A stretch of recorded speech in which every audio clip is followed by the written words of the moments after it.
Hello everyone, I have a quick question for you.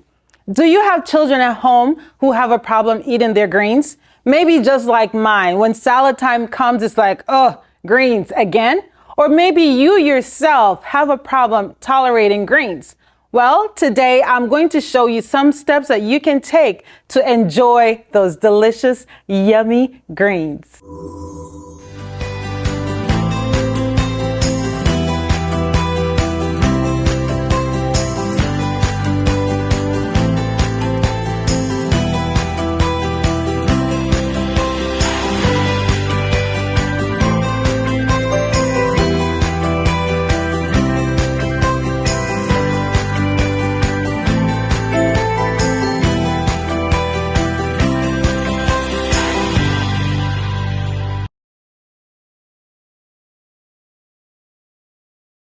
Welcome back to Seed Time and Harvest. I have a question. Do you know what this is? Cilantro? Parsley? Well, if you guessed kale, you guessed correct. We're going to be talking about this delicious, nutritious veggie that's filled with nutrients, a lot of vitamins. What you may ask, vitamins K, C, vitamin A. It has a lot of antioxidants, very good for your heart, good for your bones, even for your eyes. And it's good for your children. Feed them their greens. We're going to talk today about how we can make this delicious greens a part of everybody's diet. And it's very simple. Two ways we're going to change the taste, the flavor, and how you eat this delicious green. So stay with me, okay? Don't go anywhere. Stay with me. So the first step we're going to do to prepare our kale, two ways again, what you may ask. First, we are going to be making a delicious kale chips. 5 ingredients for me. Your taste bud may want less, just a little salt, a little olive oil, but I have perfected my recipe, which my family enjoys, with 5 simple ingredients. And then powdered kale, just 1 ingredient, and it will still be delicious. Like any green, whether you take it from the store or take it out of your garden, you want to make sure that you prepare it properly, right? So what we're going to do today, we're going to take our kale, and I have a container here with just cool water. We're going to wash our kale. The first thing we're going to do, we're going to be making some kale chips. And it's very simple, okay? You don't need a degree to make kale chips. You don't need to go on YouTube to watch any more videos to make your kale chips, nor do you need to go to the store. Because let me tell you, a small bag of kale chips, about just 2 ounces, half a bag of air, and a tiny bit of kale chips is going to cost you about, what, $5.50 to $8. And when you get your bunch of kale, if you purchase organic kale, it's about $2.50 for a nice bunch of kale. So you can make a lot of kale chips. If you want to buy an organic bag of kale, as they say, pre-washed and pre-cut, you're running about $5, $4 or $5 for this bag. And even though it's already cut up, I believe the steps to prepare this and make kale chips, it's a lot more difficult. Why? Because they just get the kale and they just slice them. So you have all the big stems in there, which has to be removed. So I find the easiest thing to do is to get your kale, you wash them. These are already washed, but I'm going to show you what I do. I just wash them really nicely. You want to make sure you get all the dirt from in the midst of the vines, and you want to make sure that there's no creepy crawlies in your kale. Believe it, you will have slugs. You may have some, what do you call those things? Caterpillars in your kale, and you do not want that. We don't need all that extra protein, okay? So when I prepare my kale, I'm going to remove the main vine. Why? Because this main vine is filled with moisture, and it's going to make dehydration take a lot longer. And then you have some tiny vines in here too that you want to separate. So we're going to separate those little vines and then just break our kale apart. Okay? And it's very simple. That's it. You separate the vine, you go through it, make sure that all the big vines are removed. And you don't want to make your kale pieces too small, just small enough where they will be able to lay flat on your whether your cookie sheet or your dehydrator, whatever it is that you're going to be using to dry your kale. So I'm going to do a few more pieces just so we can have enough to put on our dehydrator tray. And I'm so hoping that you try this, and I'm going to be watching the comments to see what recipe you tried with your kale chips and if you were able to get your children to try it. Because I tell you, if I were to give my children kale, they'll be like, Mommy, no. But if I say, today we're going to be making kale chips, they are eyeing the dehydrator, even trying to take it out before it's done drying. So they will enjoy kale chips. All right, so simply just get your kale, remove the big stem. You can save the stem later, and you can juice them if you like, or use them in another recipe. Just chop them up and use them in another recipe. Nothing goes to waste. Once our kale is separated, I'm gonna get my salad spinner. I'm gonna put all this nice washed clean kale into my salad spinner and just remove all the excess moisture. One tip that four tips, the first of which I'll be sharing with you to have the best kale chips, is to avoid any excess moisture. Moisture will cause your kale chips to be very soggy, and you don't want that. Especially if this is your first experience, we want it to be the best for you. So make sure that your leaves are very dry as possible. I pre-washed my kale. I have a nice towel here with my kale washed, separated, and wrapped in paper towel, nicely dried, just waiting to be prepared. And that's it. There is no extra moisture there, and so they will not be soggy, right? So then on to the next step. Kale, washed, dried. We're gonna put them either in a bowl, on a cookie sheet, whatever it is that you have available. And then I'm just gonna use a little bit since I don't have a lot of space. We're gonna add the next ingredient. You can use olive oil, you can use sunflower oil, you can use avocado oil, a light oil of your choice. And we're going to lightly drizzle it on our kale. The next key to having successful kale chips is not to over oil your kale. No, because if you add too much oil, it will not dehydrate properly. That too will cause it to be soggy. So we're gonna get our oil in, and I like yeast flakes, not least flakes, yeast flakes. I like yeast flakes. So I add a little bit of yeast flakes to my kale. Gives it a nice cheesy flavor. Sea salt, so that's 4 already. Kale, olive oil, yeast flakes, sea salt. And if you find that when you salt your kale, if it's not salted as much as you'd like, afterwards you can always add salt. And then this is Italian seasoning. So again, you can make it very simple. You can just add kale, salt, olive oil to make your kale chips, or you can add more ingredients. You can use garlic powder, onion powder, whatever seasonings or flavors you like. And then you're gonna gently massage all these ingredients into your kale.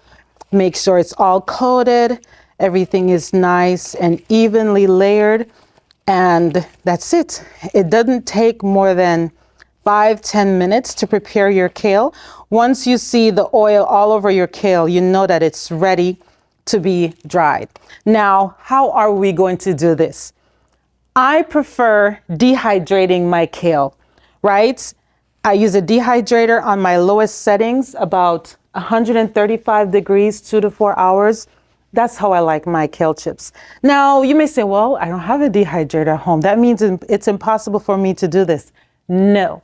That is absolutely not the case. What you can do is if you have an oven at home, put your oven on the lowest setting, no higher than 275. Anything too high, it will cause your kale to burn. So you can leave it on the cookie sheet, spread it out so that your leaves are not, they're not on top of each other. Make sure they're not double layered, and then you can put it in the oven, 275 for 20 minutes. Everybody's oven is different, so you want to make sure you monitor it. Your kale, of course, is going to get flat, and then it's going to start getting crisp. If it's crisp, you know it's done. If it's too dark, then you're going to give your children another reason not to like kale. We don't want that. So for me, I'm going to put it in my dehydrator. Again, I have my trays. I'm just going to layer these chips, these leaves of my chips to be, on my dehydrator rack, making sure that they're not stacked on top of each other, right? Because I want even drying. As I'm going through, I'm also making sure I don't have any thick stems on my kale, and just go through and cover as much area as possible. Now this is going to dry down to nothing. So here I have a half a bunch of kale. You may want to add more. All right. You're definitely going to want to add more, right? And that's it. Once you get your kale all prepared, we are going to put this in our dehydrator. Again, 135 degrees for about 2 to 4 hours. When I stack my dehydrator, always move the tray from above where this is going to be, so that as I'm pushing it in, if I have to put another tray on top of it, I'm not going to push anything off the back of the dehydrator. And that's it. I'm going to turn my dehydrator on to 135 degrees for 2 to 4 hours. There is also another option that you can use to dehydrate your kale. If you have an air fryer at home, you can always put your kale chips in your air fryer. 250 degrees for 10 to 15 minutes. You want to monitor it again, making sure that it's crisping even, it's not burning, and it's just the right texture for you. Once it's done, I have another set that's prepared. I'm going to show you what it looks like, what to listen for to make sure that your kale chips is perfect.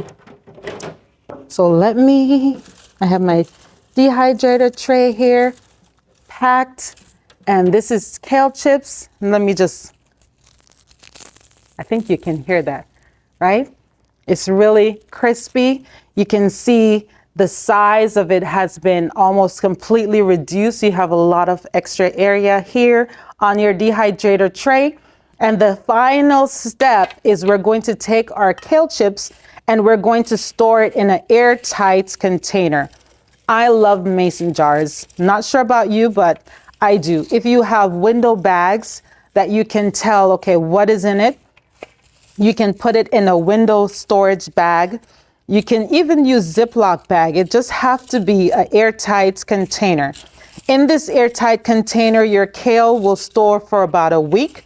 However, you can increase the storage time of your kale chips about 6 months to a year with the addition of moisture absorbers. These moisture absorbers are silica packets that you can use to extend the shelf life of your kale chips. Now, if you don't have moisture absorbers at home, what you can do to help them stay crispy is to add rice. That's it. Just add a few grains of rice to your mason jar, and that will encourage your kale chips to remain crispy.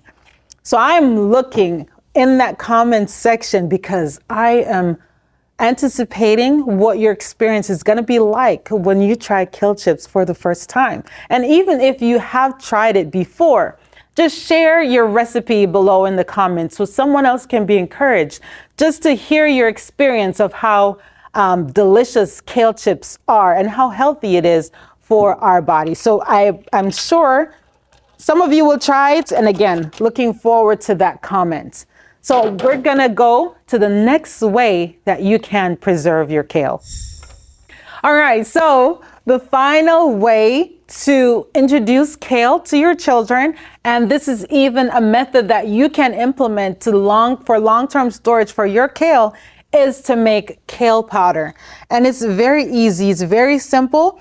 And kale powder, I mean, why would I powder kale, Sharice? Well, with kale powder, you can do so many things with it. You can add it to your soup. Growing up, I'm from Jamaica, and my Jamaican family here may be able to identify or relate to pepper pot soup. And this was a soup that was packed with all sorts of veggie, and it's delicious. Kale powder. Add it to your soup. You can add it to smoothies. You can sprinkle it over your salad, pasta. I mean, whatever it is that you're preparing and you want your children to get their greens, you want to get the benefit of having your greens, you can sprinkle the powder on it. So I'm going to show you how to make that. All right. The step is simple. You get your kale, you wash your kale, you dry your kale, and then the last thing we're going to do, we're not going to add any oils to it. We're not going to put any salt on it. Nothing, just our dehydrated kale leaves. We're going to stack them on our dehydrator tray. All right. And similarly, we're not going to make any overlap. Just evenly get these on your dehydrator tray. You can put them in the oven. I don't like making kale powder in the oven because you really cannot control the overall temperature of your oven.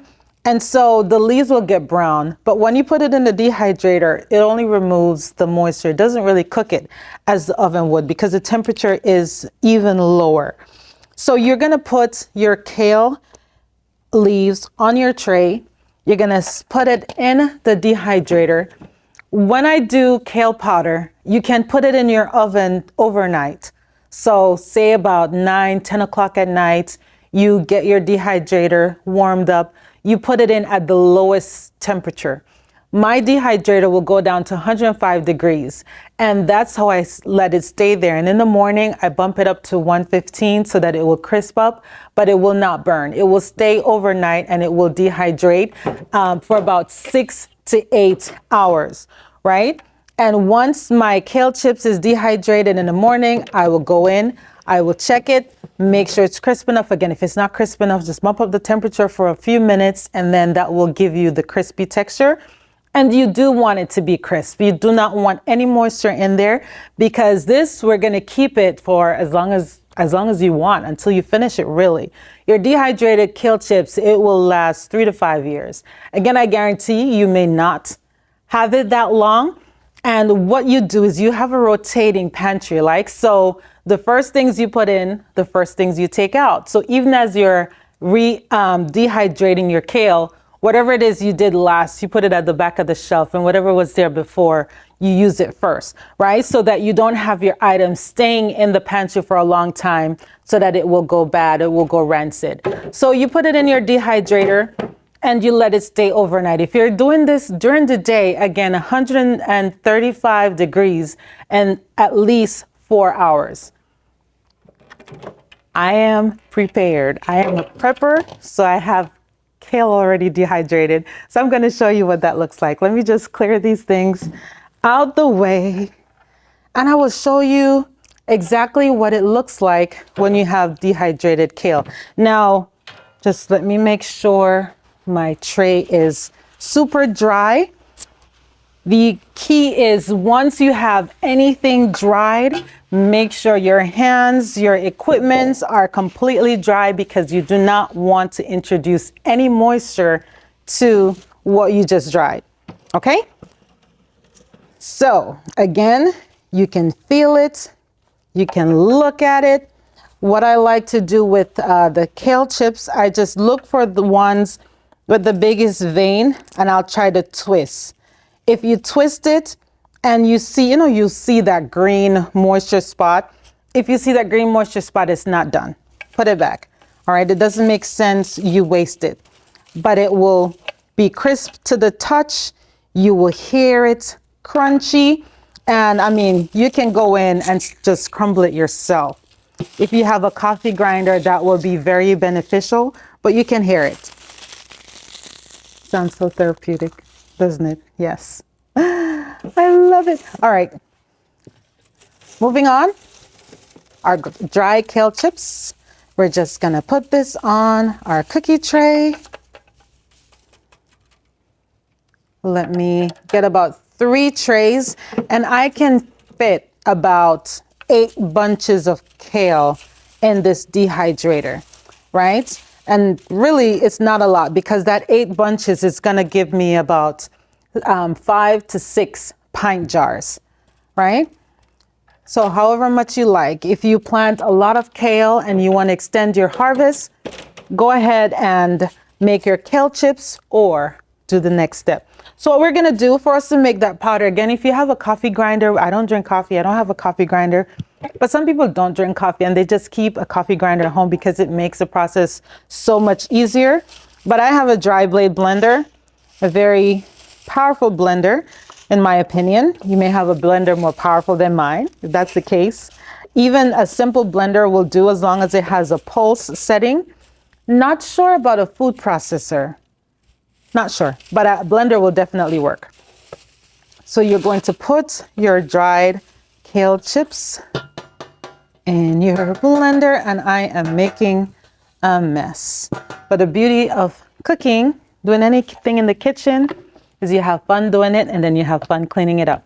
So gonna attach my blade, and I'm not gonna blend because I don't want it to be a super fine powder.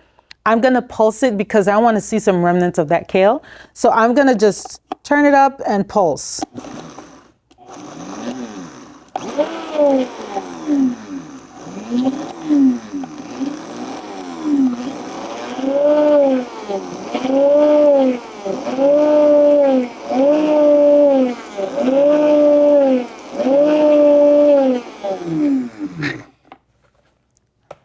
I will not open it. It's gonna be messy.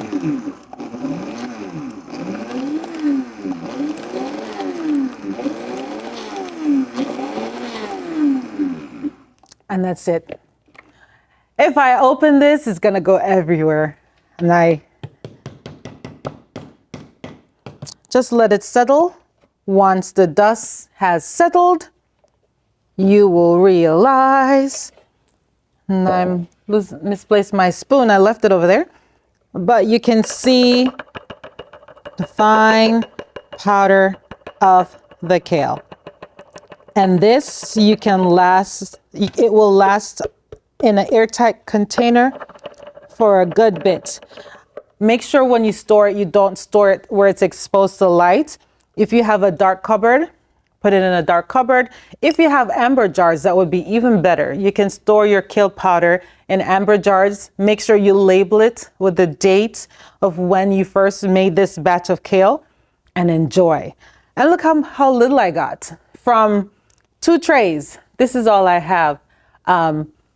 But it will go a long way. A little bit does go a long way.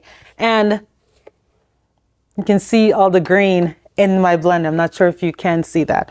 But these are just 2 ways that you can enjoy kale. You can make sure that your family is receiving the nutritional benefits of this vibrant, beautiful green. Again, if you try it, which I hope you do, I am looking forward to how you prepare your kale chips. Even when you do your powdered kale, just share with us how you do it so you can encourage someone else. I thank you so much for stopping by Seed Time and Harvest.